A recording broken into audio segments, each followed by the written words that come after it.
Olá, amigos. Olá, amigas. Continuando o nosso estudo com Joana, o livro Ser Consciente, nós vamos agora estudar o quarto item da primeira parte. Nesse item, Joana vai trabalhar modelos e paradigmas. É muito importante nós prestarmos atenção nesta parte, porque apesar de ser um pouco específico e mais científico, é um trabalho que muitos que não estão acostumados a essa leitura psicológica podem ter um pouco de dificuldade, mas é muito importante entendermos para observarmos como ela vai desenvolvendo essa ideia durante todo o livro, porque o trabalho de Joana se baseia muito na psicologia transpessoal, como já tínhamos comentado com vocês. Então, a psicologia transpessoal, Joana nos fala no início desse capítulo da seguinte forma, que à medida que foi passando o tempo, esse processo sociológico, antropológico, psicológico, da evolução da humanidade, ela vinha impondo e veio impondo ao largo do tempo uma necessidade de releituras, de revisões de paradigmas variados, que entram em choque com as descobertas do pensamento e a natural aceitação cultural de processos renovadores estruturados na experiência humana diante de conceitos tradicionais. Estas são palavras dela. Isso leva e levou a uma modificação de concepção, culminando com o que a psicologia transpessoal veio chamar de estados alterados de consciência. Essa terminologia, já há algum tempo, ela foi modificada e se chamou essa nova terminologia estados modificados de consciência ou experiências humanas opcionais ou incomuns, que essas experiências, elas deixaram de ser patológicas para se confirmarem como de natureza paranormal. Segundo a psicologia transpessoal, nós temos 4 estados de consciência. Quais são esses estados? Estado de vigília, estado de sonho profundo e estado de consciência cósmica ou estado de plena consciência, que vai desde a consciência de vigília, a consciência entre a consciência de vigília e a consciência de sonho. Os autores, os pesquisadores também falam da consciência do despertar.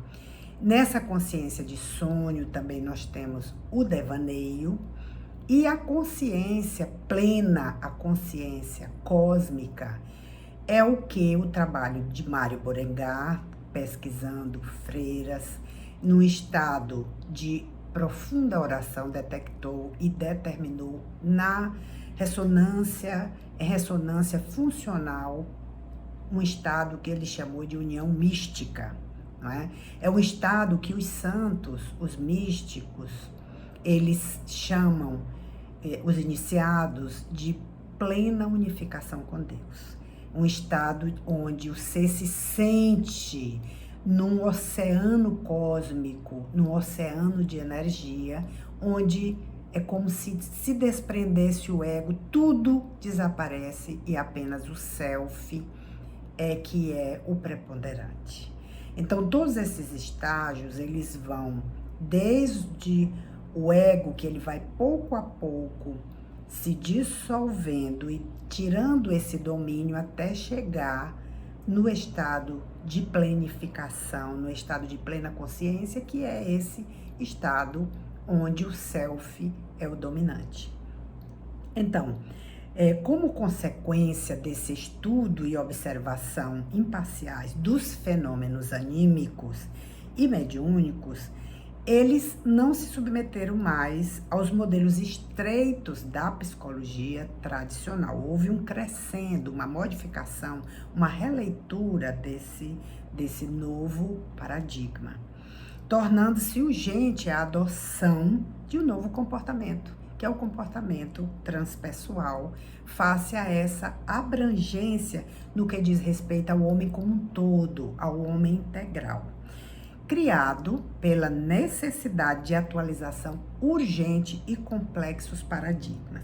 Mas de tanto ouvirmos falar de paradigmas, algumas pessoas que não sabem o que é o paradigma podem perguntar assim, mas o que é o paradigma? O paradigma foi cunhado por um filósofo da ciência chamado Thomas Kuhn. E no seu livro A Estrutura das Revoluções Científicas, ele cita inúmeras vezes essa palavra paradigma. O que significa o paradigma? É um modelo, e por isso que Joana começa falando de modelos e paradigmas. O que é o paradigma? Então, Thomas Kuhn, ele dizia que a ciência desenvolver-se-ia pela criação e abandono de paradigmas, que são modelos consensuais.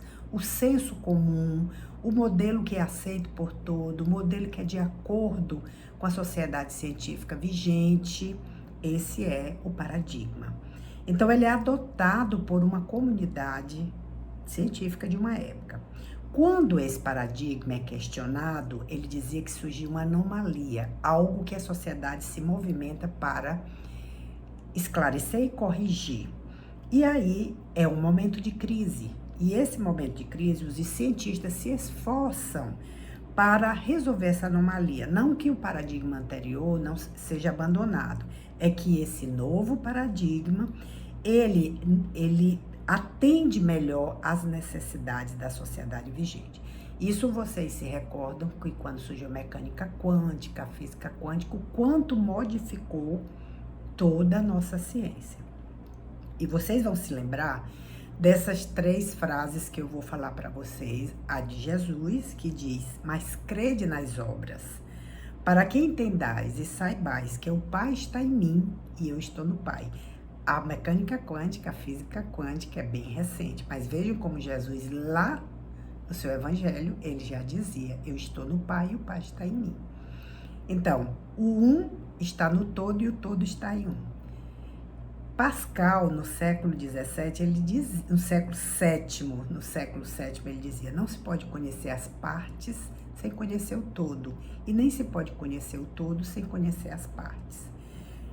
Fred Alan Wolff também dizia, toda intenção, todo desejo cria uma vibração no campo quântico.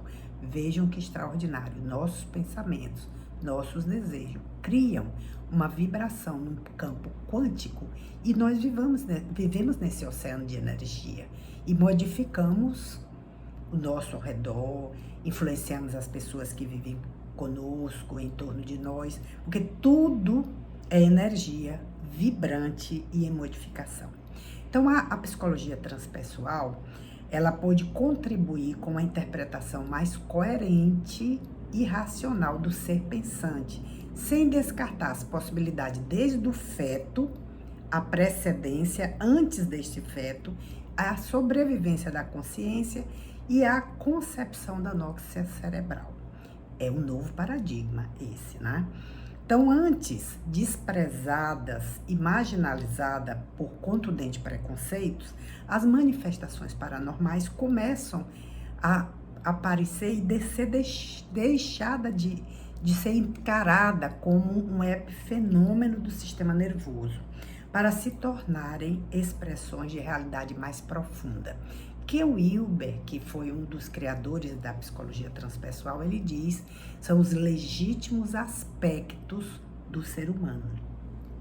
Então, com o advento da psicologia transpessoal, ela ocorreu no momento de grave desalinho, que é o que o Thomas Kuhn falava. Ela veio no momento onde era necessário um novo paradigma, isso na década de 60. Então, surge uma nova motivação, determinando um novo comportamento, desde a libido, que veio com Freud na psicanálise, passando pela motivação de Adler, né? Adleriana, e o imperativo ambiental, do behaviorismo, comportamental, a força humanística que já comentamos com vocês, até chegar nessa visão alargada da transpessoal. Então, todas as experiências que antes eram tidas como místicas, não é? Da área do sobrenatural, neuroses narcisistas, elas passaram a ser conquistas da iluminação e um automático reconhecimento. A psicologia transpessoal, ela tem como meta ampliar a sua área de pesquisa, levando na conta as experiências do ser em laboratório no comportamento humano, vinculadas às necessidades de equilíbrio de saúde fisiopsíquica e de satisfação planificadora. Como nós já falamos antes, ela foi criada por vários cérebros, né? Várias mentes pensantes, Jung, Maslow, Viktor Frankl, Stanislaw Grof, o próprio Ken Wilber, e que olhavam que o ser humano ele necessitava transcender a sua psique, o seu pessoal, e conectar-se com o todo, que é o paradigma atual, o paradigma vigente da nova física. Então, o ser transcendental, ele deixa de ser, dessa forma, aquele estágio paranoide, assumindo a paranormalidade indispensável, a harmonia e o seu comportamento e a sua realização psicológica.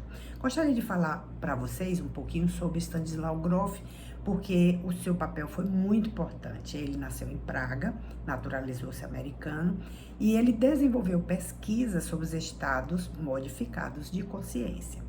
Grof, ele dizia que quando os pacientes atingiam esses estados modificados, o subconsciente emergia de forma intensa. E muito importante era para a recuperação da saúde mental, visto que as experiências traumáticas e demais bagagens emocionais desfavoráveis poderiam ser trabalhadas de uma forma mais incisiva e direta. O Grof desenvolveu o trabalho com as matrizes perinatais, demonstrando que aquelas lembranças do ser, desde o momento do ventre materno, todas as etapas fetais, até o parto, elas eram muito importantes, essas matrizes, o sistema COEX, as matrizes perinatais, que influenciam toda a vida do ser. Então, esse novo modelo de paradigma, o paradigma transpessoal, ele estrutura-se na sabedoria do Oriente e nas modernas experiências do Ocidente, compondo o homem, esse ser interior, espírito, perispírito e matéria, conforme nos fala a proposta kardeciana. Embora sejam nomenclaturas diferentes, elas vêm sendo adotadas também por terapeutas, psicólogos e terapeutas transpessoal. Então, as experiências traumáticas de muitos analistas transpessoais, elas demonstraram que os seus pacientes transcendem os níveis normais de consciência, quando eram estimulados por drogas e quando são estimulados, por drogas químicas. O próprio Grof, ele começou as experiências com drogas. A doutora Vera Saldanha, quando iniciou, ela nos fala no seu livro Psicologia Transpessoal o quanto foi desafiante esses seminários com o Grof.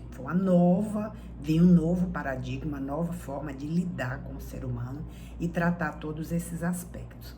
Então, existem várias técnicas que provocam esses estados alterados de consciência, esses estados modificados de consciência. A autossugestão, a yoga, a hiperventilação, que o próprio Grof falava que ele nomeou respiração holotrópica, indução hipnótica, concentração, meditação, a oração, o isolamento sensorial. Vocês sabem, quando uma pessoa está no isolamento sensorial, o quanto ela se perturba, porque aparecem outras formas de consciência.